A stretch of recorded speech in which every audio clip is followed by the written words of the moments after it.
Honda Dream old model, mahirap hanapin ang stator assembly. Ito, nasisira ang pinaglalagyan ng pulser.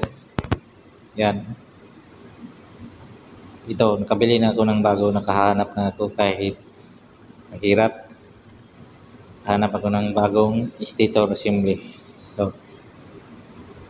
Ito kanyang stator assembly na replacement lang to nga palikoy na nahanap ko. Kasi sobrang mahal ang original dyan.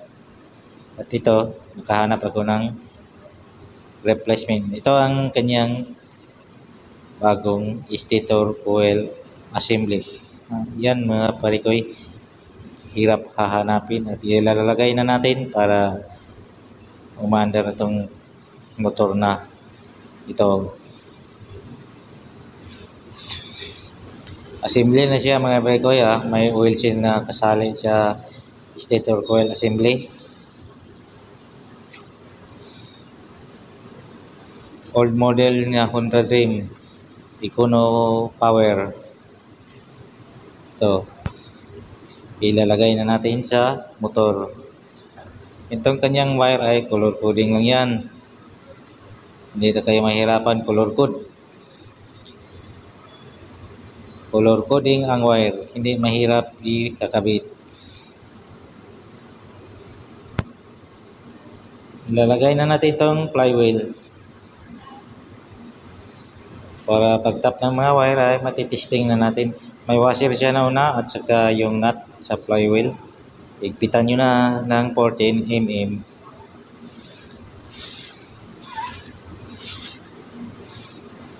Matitest nyo kung hindi ba siya sasayad sa kanyang pulser. Ito nitong itap itong wire. Ito ang primary coil or starting coil. Black na may lining red. Ito, ang white, color white ay sa white, ang color yellow ay sa color yellow sa motor. Ang kulay green ay sa green. Ito lang, color coding lang to. Hindi mahirap ikakabit.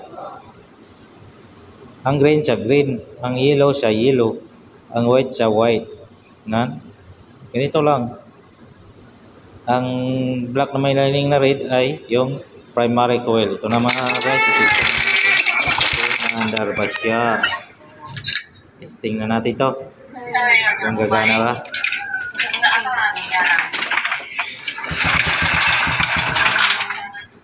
Ito na, sinisipa ko na para gumagana ba siya. Ito lang siya.